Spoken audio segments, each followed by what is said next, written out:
안녕하세요. 15년 전에 있었던 일을 시작으로 천천히 제 이야기를 해보려고 합니다. 당시에 저는 노총각이었고 시골에서 농사를 짓고 있었는데 과일 농사는 너무 어려워서 채소 쪽을 주로 했습니다. 제가 주로 농사를 짓던 건 배추였는데 배추 가격이 지금처럼 비싸지 않아서 그때 당시만 하더라도 그렇게 큰 돈을 벌 수는 없었습니다. 그래도 땅이 넓어서 나름대로 먹고 살만한 수준으로는 농사가 잘 됐던 것 같아요. 가지고 있는 땅이 워낙에 넓은 편이다 보니 이 모든 걸 혼자 하기가 당시에는 상당히 벅찼습니다. 그래서 안 되겠다 싶어서 마을 사람들에게 서로 품앗이를 하며 부탁을 하려고 했는데 마을 사람들조차도 서로 자신의 농사일이 바쁜 터라 그마저도 어려운 상황이었죠. 그래서 저는 어쩔 수 없이 일당을 주고 일하는 사람을 고용하기로 마음먹었습니다. 그래서 고용업소에 전화해서 일주일 정도 사람이 필요한데 사람 한 명만 보내줄 수 있냐고 물어보니까 농사 쪽은 남자들이 안 가려고 한다면서 아줌마 한 명을 보내준다고 하더라고요. 일당도 비싸게 줘야 하던데 아줌마들도 일을 잘하냐고 물어보니까 걱정하지 말라고 말하며 또뜰한 사람으로 보내줄 테니까 일당이나 두둑하게 챙겨달라고 말하더군요. 그래서 그날 바로 수확을 도와주러 아줌마 한 명이 왔고 그 아줌마는 오자마자 통통하게 익은 배추들을 보면서 배추들이 정말 탱탱하게 잘 익었다면서 속이 꽉 차서 맛있을 것 같다는 말을 하더라고요. 당연히 배추를 보면서 할 수 있는 이야기이지만 그동안 혼자 일했던 밭에서 낯선 아줌마가 저런 말을 하니까 뭔가 모르게 이상혈릇한 느낌이 들기도 했습니다. 아무튼 아줌마는 저한테 뭐부터 해야 하냐고 물었고 우선 배추를 하나씩 따서 하트에 옮겨 담으면 된다고 했습니다. 배추 따는 방법은 제가 알려드린다고 말하며 아줌마 옆으로 가서 보여주니까 저에게 멋있다면서 쇠 팔뚝을 만지더라고요. 그러자 얼굴에 붉어지면서 그렇게 안 봤는데 정말 남자답다는 말을 하더라고요. 하라는 일은 안 하고 이상한 분위기를 만드는 아줌마를 보면서 괜히 저까지 수줍고 어색함이 느껴졌습니다. 아무튼 그렇게 배추밭에서의 일이 본격적으로 시작됐고 아줌마는 배추를 하나하나 정성스럽게 잘 따냈습니다. 일하던 중 드디어 점심 먹을 시간이 돼서 중국집에서 시켜 먹겠다고 말하며 짜장면 짬뽕 중 뭐가 좋냐고 물어보니까 아줌마는 짬뽕이 좋다고 하더라고요. 그렇게 저희는 짬뽕 하나 짜장면 하나 시켜서 배추밭 근처에서 점심을 먹었는데 짬뽕이 너무 안 맵다면서 고추 있으면 좀 달라고 하더라고요.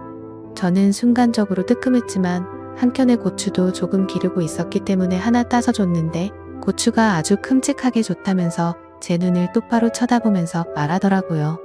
이 아줌마의 모든 행동과 말이 뭔가 좀 애매하게 다가오는 것 같았습니다. 우리가 평상시 쓰는 말이고 우리가 평상시 하는 행동 같았지만 저 아줌마가 하면 뭔가 다른 느낌을 준다고 해야 할까요? 타고난 은탕함이 있는 여자 같았습니다. 그러다 보니 괜히 별것도 아닌 것 가지고 이상하게 느끼기도 하고 기분이 야릇해지면서 어떨 때는 긴장돼서 땀까지 흘릴 정도였습니다. 그렇게 점심을 먹고 다시 일을 시작했는데 뜬금없이 아줌마가 저에게 휴대폰으로 드라마를 볼 수 없냐고 물어보더라고요. 저는 드라마를 안 보기 때문에 라디오가 없다고 대답하니까 일하는 건 좋은데 너무 심심하다며 뭐라도 들으면서 일하고 싶었는데 아쉽다고 말하더군요. 그러면서 저에게 말을 걸기 시작했습니다. 이야기하면서 일하면 더 시간이 잘 가지 않겠냐면서 그때부터 이것저것 물어보기 시작했습니다. 결혼은 하셨냐, 이 농사는 언제부터 시작했냐, 6시 내 고향에 출연해 봤냐 등 온갖 걸 다 물어보더라고요. 조금씩 대답을 해주니까 어느 순간부터 그 아줌마는 저에게 대답하기 곤란한 질문들까지 쏟아내기 시작했습니다. 왜 그 나이 되도록 결혼을 못했냐고 물어보는데 혹시 남자로서 문제가 있는 게 아니냐는 말까지 서슴없이 하더라고요.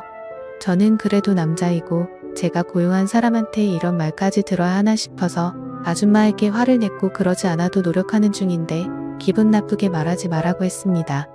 비록 농촌 가겠지라도 아무래도 슬슬 결혼은 해야 할 것 같다는 생각이 들어서 이곳저곳 수소문을 봤지만 농촌으로 결혼을 오려는 여자는 없었다고 말했습니다.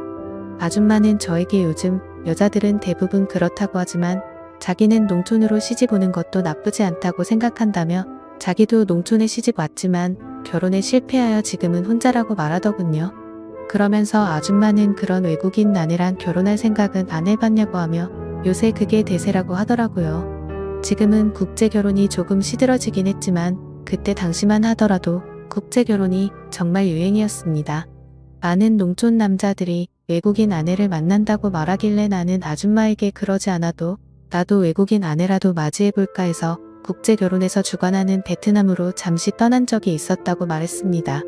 그곳에 가서 정말 마음에 맞는 베트남 여자라도 만나서 결혼을 해야겠다고 생각했는데 제가 점 찍어놓은 베트남 여자를 같이 갔던 마을 노총각이 뺏어가듯 했다고 말하니 아줌마는 나에게 참 답답하다면서 용감한 자가 미인을 얻는 거 모르냐며 그때는 먼저 더 적극적으로 다가갔어야 한다고 말하는 겁니다. 그래서 저는 솔직히 여자들은 너무나 어려운 존재라고 말하며 농사일이나 해봤지 여자들에겐 어떻게 대해야 하는지 아무것도 모르겠다고 말하니까 아줌마가 갑자기 주위를 살피더니 그럼 어떻게 대해야 되는지 한번 몸소 가르쳐줘도 되겠냐고 하는 겁니다. 그래서 저는 그 모습에 놀라 대체 뭘 어떻게 하실 거냐고 하길래 아줌마는 제 어깨에 손을 올리고 제 주변을 돌더니 살금살금 다가와서 어느새 아줌마 얼굴이 제 얼굴과 맞닿으려는 그 순간이 되어버렸습니다. 저는 당황해서 눈을 감아버렸는데 아줌마가 어서 눈 뜨라며 저를 툭툭 치기 시작했고 깜짝 놀란 저와는 다르게 아줌마는 별것도 아닌 거에 왜 그러냐고 하더라고요. 여자를 안 만나본 티가 난다면서 이렇게 순둥이처럼 행동하면 여자들이 싫어한다는 조언을 해주더라고요. 그리고는 이내 아줌마가 자긴 어떻냐면서 이렇게 봐도 그쪽이랑 10살 정도밖에 차이 안 날 것 같다면서 자기는 충분히 저한테 시집와도 잘할 자신 있다고 하는데 저도 한참을 고민하게 되더라고요. 이걸 고민하는 제 모습을 보면서 스스로 자존심도 상하고 너무나도 짜증났습니다.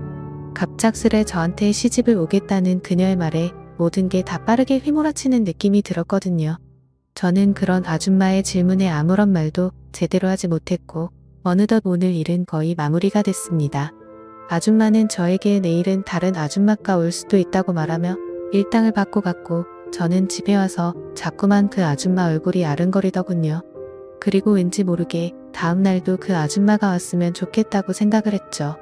그리고 드디어 다음 날이 되었고 저는 어제 왔던 아줌마를 기다리고 있었는데 오늘은 그 아줌마가 아닌 다른 아줌마가 왔습니다.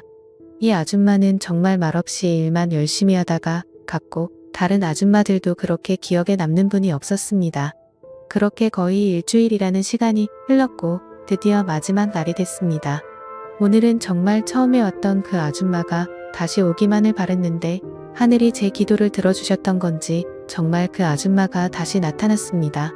그러면서 나에게 잘 있었냐고 말하며 우리는 신나게 농사일을 해나갔습니다. 곰곰이 생각해보니 저도 저 아줌마가 마음에 들었고 마지막 날이니까 기념이라고 제가 술도 한잔하자고 제안을 했습니다. 왜 그런 생각이 들었는지 모르겠지만 진짜 이 아줌마란 평생 이렇게 일해도 재밌겠다는 생각이 들었어요. 일을 마무리하고는 저희 집 평상에 앉아서 그 아줌마와 함께 술을 마시게 되었고 술을 먹고는 결국 실수를 저지르고 말았습니다.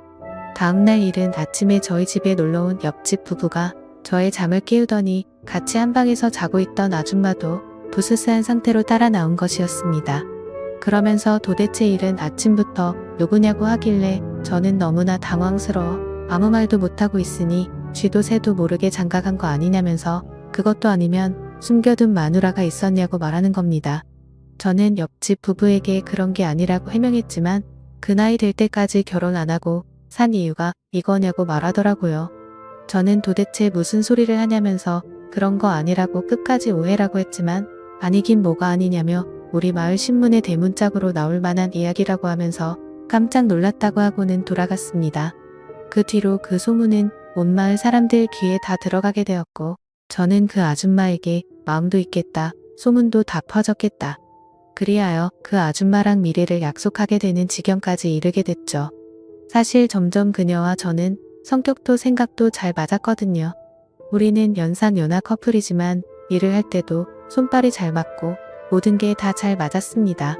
이 이야기가 벌써 15년 전 이야기이고 우리 부부에게 태어난 첫째 아이가 벌써 중학생이 됐으니까 세상 돌아가는 거 참 빠르다고 생각합니다.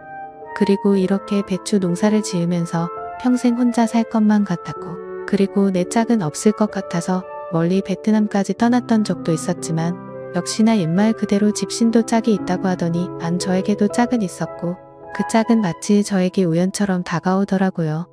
비록 나이 차이는 좀 나지만 그래도 워낙에 성격도 좋고 착해서 나이는 숫자에 불과하다는 생각이 많이 나고요. 뿐만 아니라 아직까지도 우리 부부는 금술 하나는 최고라고 생각합니다.